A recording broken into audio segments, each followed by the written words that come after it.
Hi, this is Parry Aftab. Welcome to another session for our Put Kids First virtual summit on child sexual exploitation, child protection online, and digital crimes against children that are facilitated through digital technology.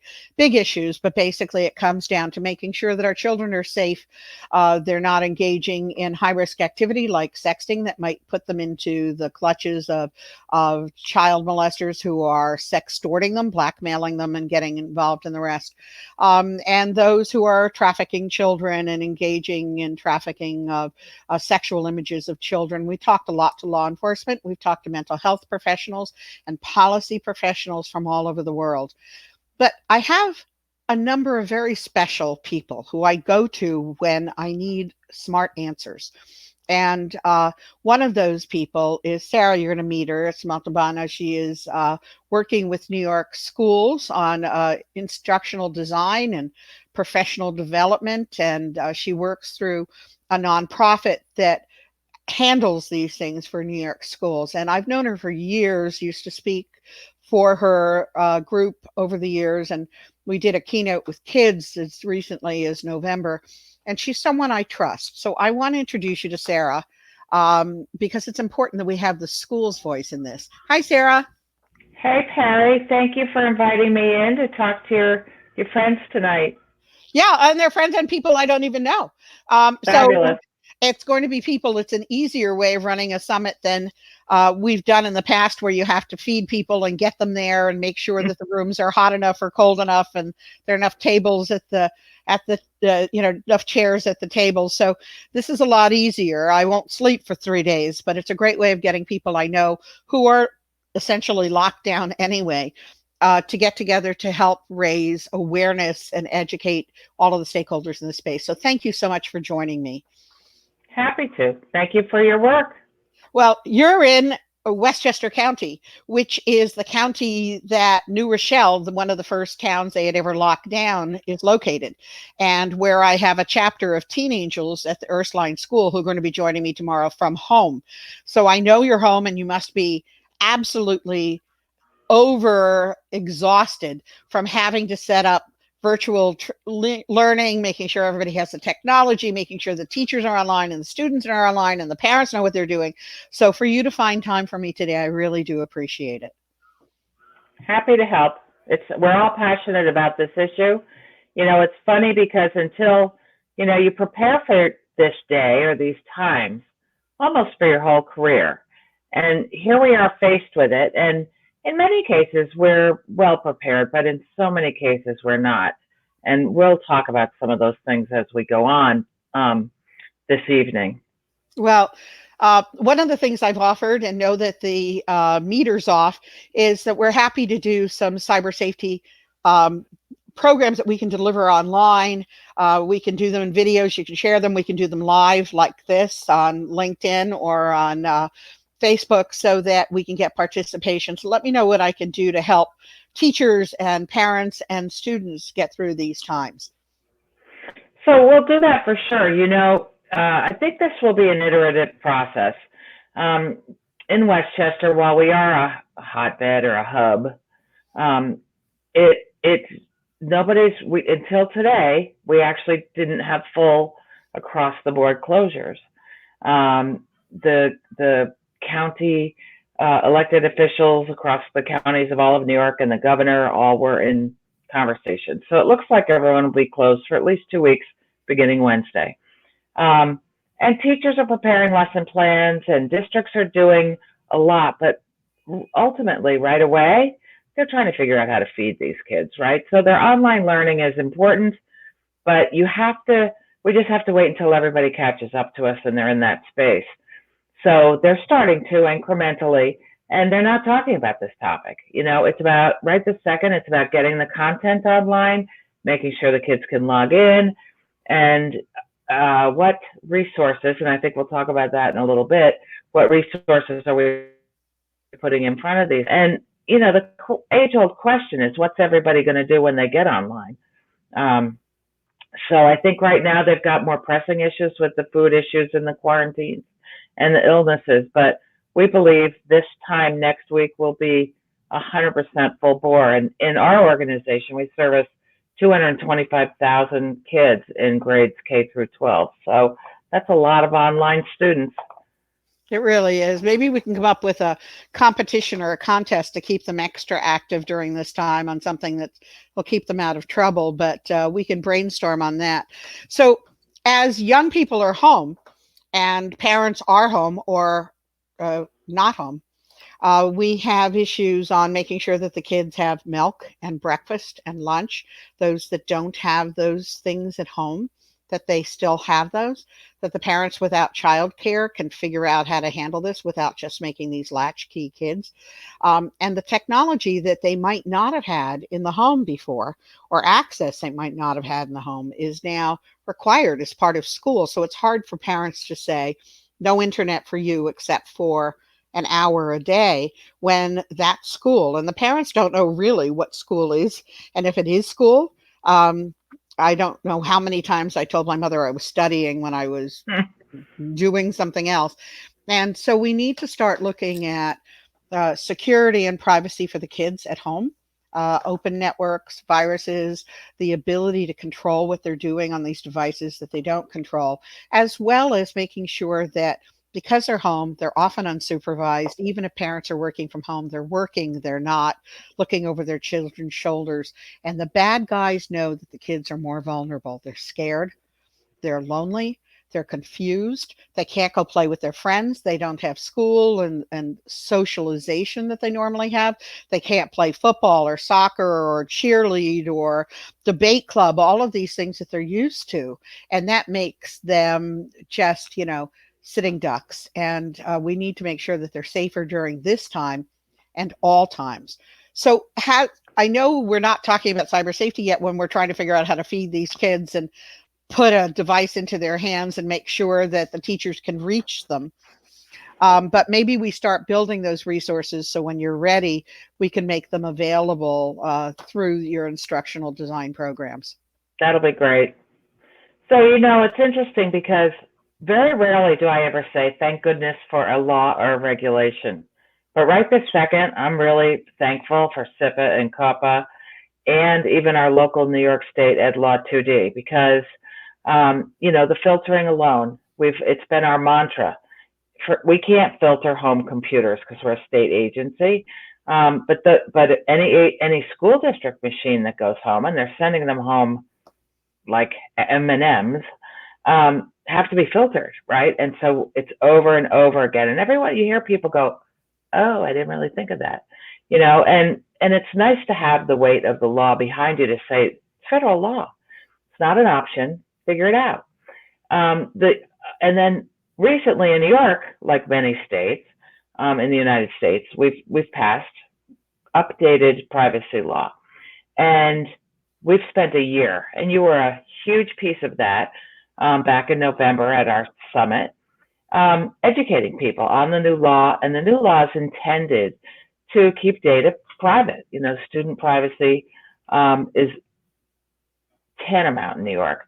So we were actually in a pretty good place because people would come to us and they'd say, well, the free software, what about all the free software? And all the companies that are coming forward saying, not only going to be uber free, and I don't even know, they're just, these free offers are coming out of the woodwork, and you'd have to be, nobody has the bandwidth or the time to filter through the good from the bad. Who's collecting PII? Who's not collecting PII?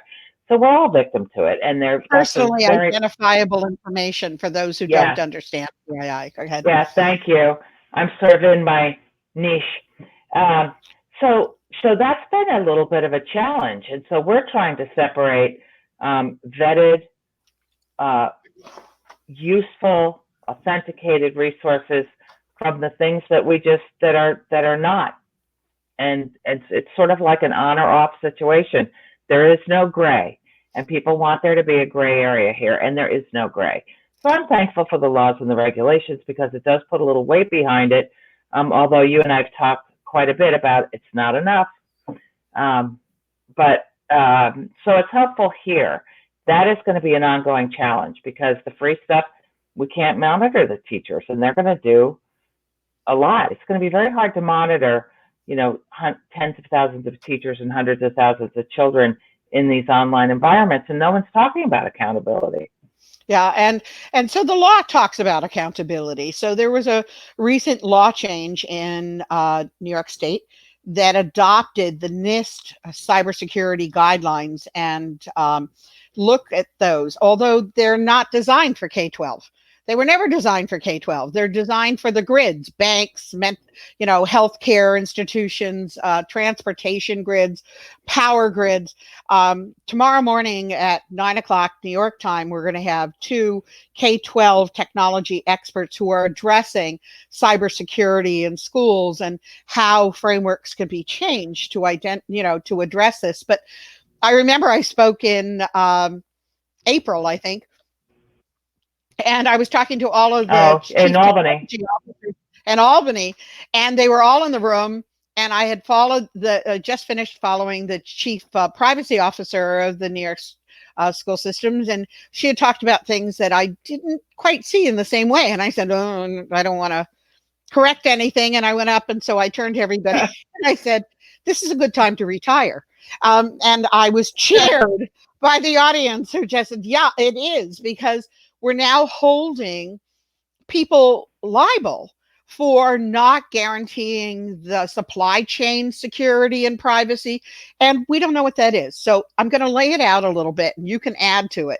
So teachers are given instructions. Let's assume that the CTO or the school board or someone has actually instructed them saying, you're not allowed to use an app in the classroom unless you clear it with us to make sure it's an appropriate app. Not that it's just fun and might learn properly, but that it keeps their data secure and it's cyber secure and it's safe and it's appropriate, etc.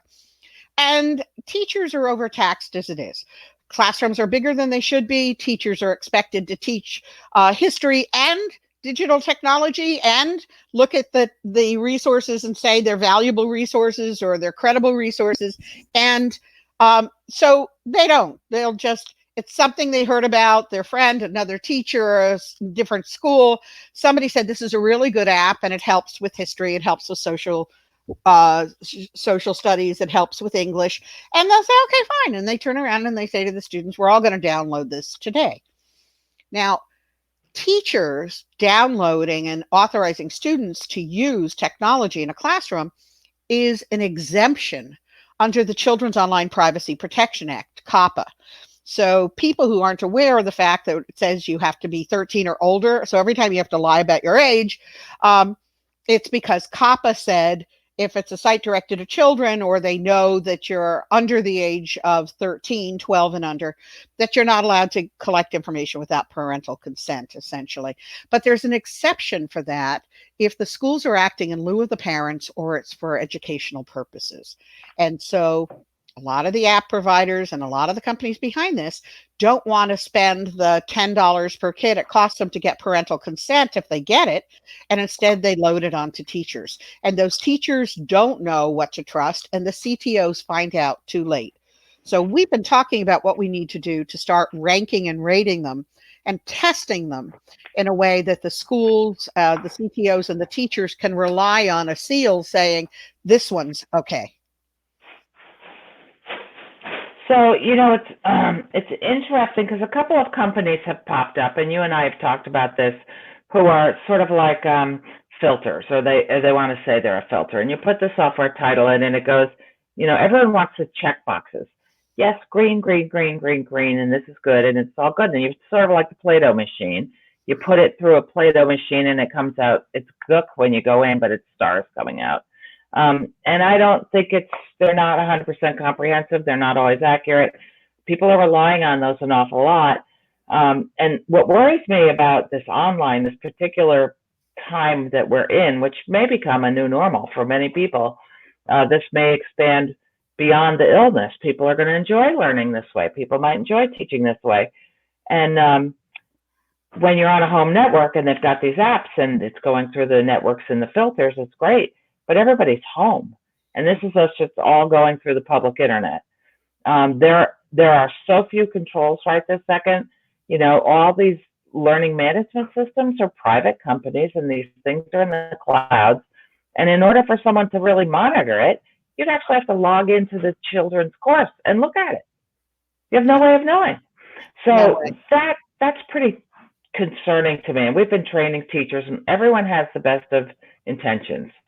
So I don't want anyone to misunderstand my opinion here. Everyone's trying it's like hamsters on a wheel. They're running as fast as they can. And you know what? When they find something that works in the classroom, especially now if the kids are engaged, they're enjoying it, they're finding success, I'm kind of going to use it. And I kind of can't blame them. So it's a challenge, and we have to figure out how to best support these folks, a combination of the technology and professional development and resources. And I just wanted to circle back on this because you said that the NIST is very important. And we did talk to all those CTOs, but since our regulation, everyone thinks NIST is a CTO obligation. It's only the chief technology officer needs to know about it because they're like, oh, it's that networky thing. And he or she will take care of it. And you and I have discussed this.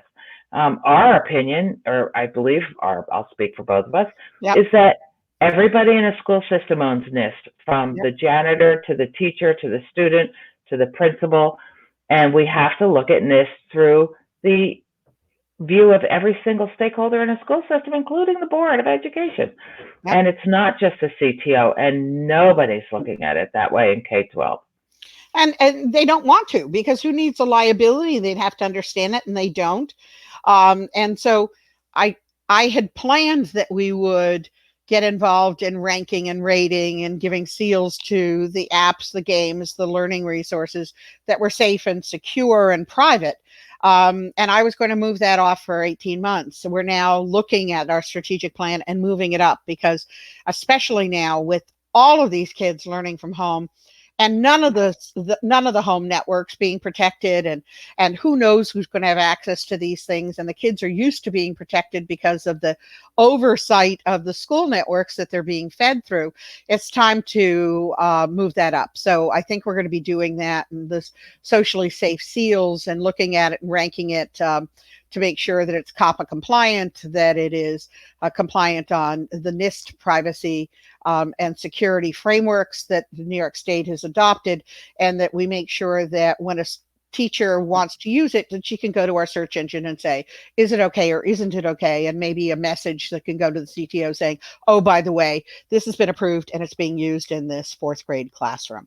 That would be a great idea. Yeah, we just need to find some funding. So think about who we can get behind that, or maybe some grants, and maybe that's the kind of thing that some of the foundations want to work on. IBM's down the street. It'd be great to get them involved. I think there are so many others that could help us do this. We know the standards on what the policy should be, and we just need somebody to help test, audit, and certify. And well, there's going to be a lot of commercial money poured into this space over the next probably 3 to 5 years, because this market's just going to open up. Yeah. They've been knocking on the doors, but we've just passed through all the boundaries, all the red tape that was stopping it before.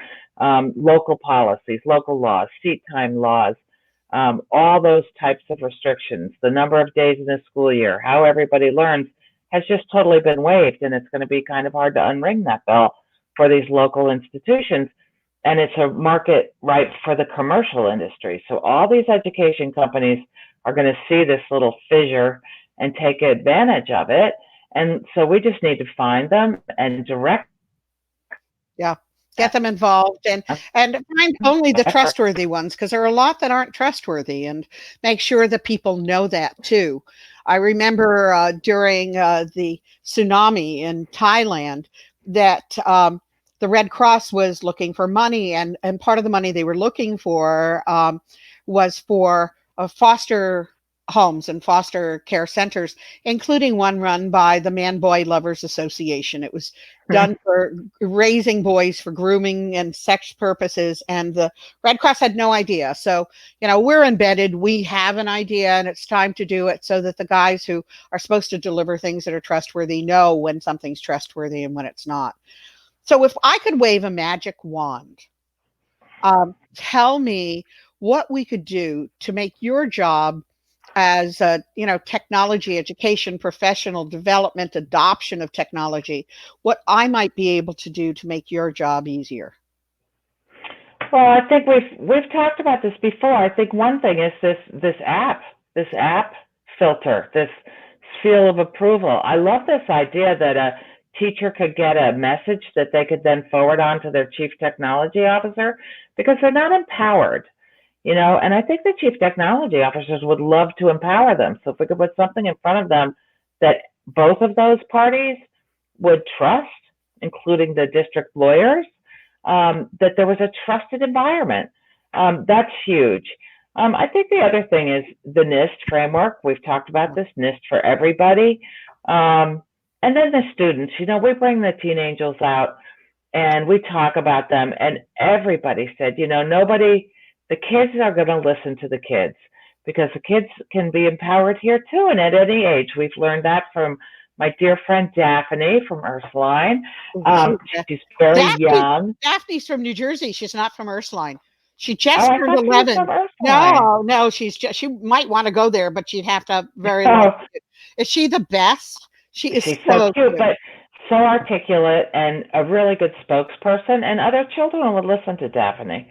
So I think that's the other thing. I'd love to see a way to get the kids in front of the kids. And after our session that day, I had a lot of people come up to me and say, I really want to have my kids have a voice in this story.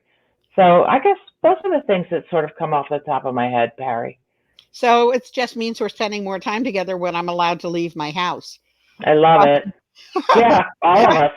I know, it's crazy. And I stockpile everything because I'm compulsive about buying online, and I get things, and I've got trailers filled with things. Unbelievable. We are out of toilet paper. Who knew? I have cases all the time, out of toilet paper. You can't buy toilet paper. So much for people thinking we're in a blizzard situation, buying bottled water and toilet paper. But, these are really important issues. And I want to do a lot more together, Susan. I wanted people to meet you. I apologize because I need to leave just a couple minutes early. That's totally fine. Because of a change of schedule, but I love you. I think you're incredible, and you're up for retirement one of these days, and I'm taking you. And we'll do a lot with Joe, my cyber safety service dog. Oh, my favorite, Joe. How is my Joe? Oh, he's good. We had to put him in doggy daycare overnight for 3 days while I'm running this, because he kept coming over and hitting me in the head with his birthday cake he wanted me to throw. So, but there's so much we need to do, and I can't even think about beginning it without you. So, fabulous. This is going to be great. We're going to do amazing things. I can't wait, Sarah. I love you lots. You stay well. Love you. Stay safe. You too. Thank you for inviting me in. Thanks. I really appreciate it. We've got so much more to talk about. Be good. Absolutely. Bye-bye.